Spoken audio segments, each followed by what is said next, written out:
I'm going to reverse the order of the last two because Art's already had a chance to talk. So Valerie would like to go next.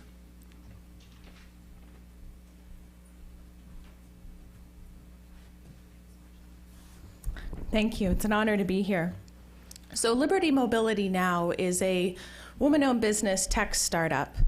I spent 12 years in the transportation research industry before I got interested in public transit. I learned about ITS, intelligent transportation systems, automated routes, policy, funding. We also had projects with the military and industrial management systems.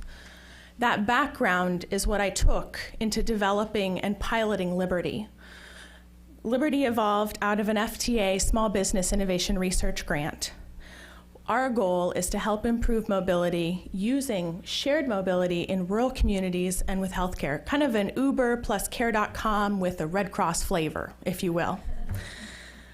One of the things that was interesting to me when we started traversing this space is that people didn't quite know how to frame when you're starting this from the ground up. They want to call you Lyft, they want to call you Uber. You try and self-identify, but eventually they start calling you, oh, you're like a shipping company, or you're like FedEx, and you're like, well, kind of, you know. But the ultimate goal is to connect communities through the spine of technology and to use those local advocates in your community to help connect you with services and support that, you know, when you're having a taxi from an urban center come to a rural area becomes challenging. Now, we're talking about urban here today, and I want to pose two questions. I'm not going to take very long because I know there's lots of questions in the panel or in the audience, and I want to save time. But one of the pieces that I was curious on is with the urban systems interacting with the rural systems, there's a fantastic network within urban entities and transitioning. Do you have examples of how an urban and a rural system connected to improve access to care or include that last mile assistance?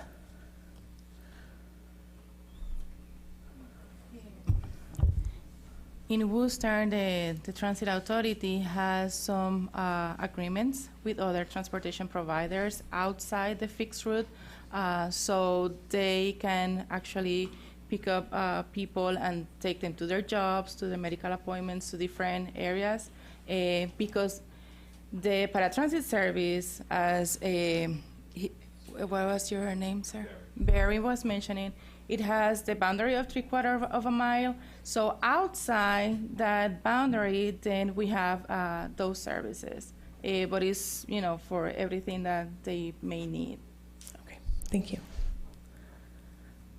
Second question I had was, you know, one of the things in looking at this shared mobility service and also the Medicaid transport is how do you traverse those barriers? Every state has different policies and regulations relating to who can and cannot do non-emergency medical transportation.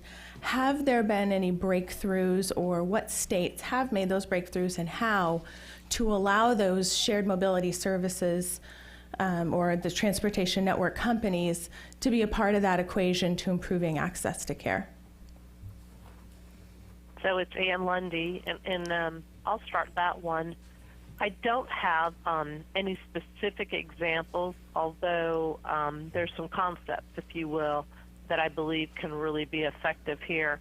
And to your point, you know, you've seen one state, you know, you've seen one, but this is a real opportunity here to collaborate, you know, for all of the entities, our managed care organizations, to really kind of collaborate and come together and work with the identified providers and with the state and the regulators, and, you know, really try to improve this in somewhat of a standardized, centralized way.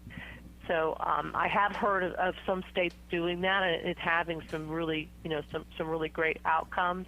Although I think that there needs to be more of that spirit, if you will. Thank you. Any other panelists' comments on this? Just one quick comment about the shared mobility world. Regulations are, I have to be careful how I say this, but Uber and Lyft in particular are a little less concerned with following all of the existing regulations than perhaps some of the taxi industries are. And to an extent, this has worked to their benefit. There have been a lot of new regulations written specifically for these companies. So some of those new regulations, I think, I'm not specifically familiar with the healthcare aspects of it, but I would imagine that many of them do provide a great deal of flexibility, much more so than with the existing taxi regulations. And that flexibility can provide a lot of benefits for these kinds of partnerships.